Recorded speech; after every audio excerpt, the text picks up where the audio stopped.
So as of today, we are not posting anymore on Pinterest. A real life story on how to master marketing. Join us on the journey. One of those things that came up that we haven't really done much with yet is YouTube. What are your thoughts? Well, I think it's a longer term play. Our tribe really doesn't like YouTube. To get them over to watch the videos on YouTube has been not easy. I interviewed Melissa Casera on my podcast, who's a screenwriter. She basically taught me how to use story in your communications. I decided I'm going to go ahead and promote last week's episode of The Journey, and I'm going to use this story frame that she taught me. So I came into the office this morning and checked my email, and I'm like, what is this one? I didn't send this. And Mike had sent this surprise email. He must have woken up at 4 a.m. and had a crazy idea. I got up really early this morning and I had a crazy idea.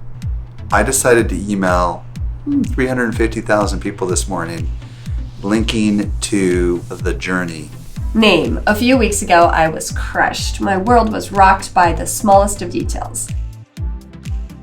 Watch what went down behind the scenes when I decided to cancel 3 Facebook shows. And sure enough, it worked like gangbusters. Yeah, if we look at the analytics, Oh my gosh, look at that spike. just huge spike. Wow. Since we've sent this thing. It does take work to get your tribe, which is entrenched in Facebook, to actually come over and to watch on YouTube. And surprisingly, here we are, less than 2 weeks till Christmas, and they're watching this. Super busy time of year. But they're Yeah. watching this. Wow, that's Pretty cool, huh? fantastic. Writing and talking to a camera is probably not advisable. Whoa, hey, jerk. I wanted to say to the whole team at Social Media Examiner, holy moly guys, you've just absolutely rocked the house with this conference. It's blown my mind. Seriously, like the content has been absolutely unbelievable, and every little detail from walking in and getting high fives through to like a live band introducing every session. It's just been an unbelievable couple of days here in San Diego.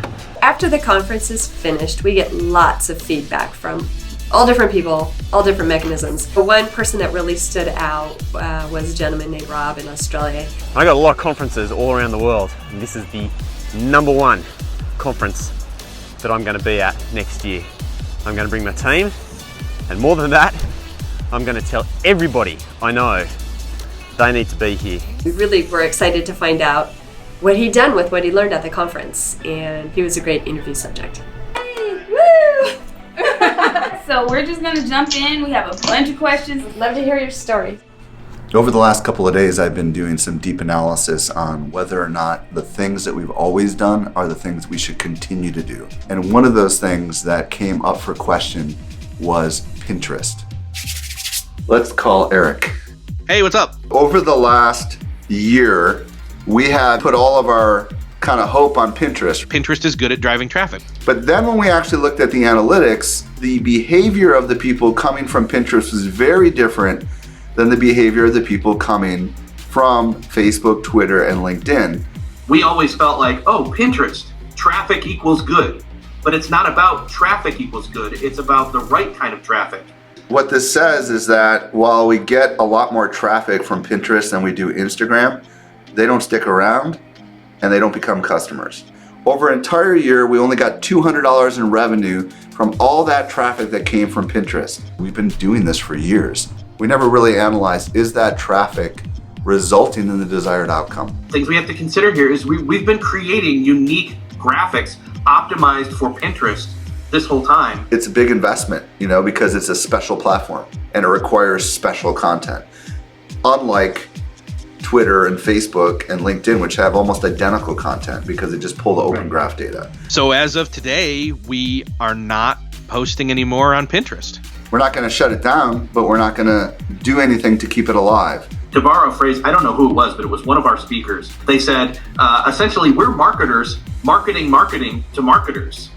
And that's just not the audience that's on Pinterest for us. The good news about this company, and you guys know this about me, is that I don't hesitate to make change.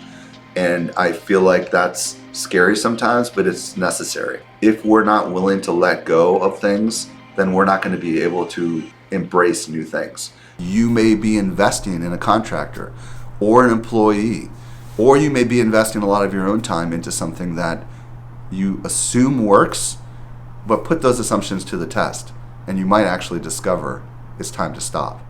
I don't think anybody anticipated maybe talking about this today. Here is the situation. First of all, it's a brand new year, and it's a time for change, and one of the changes.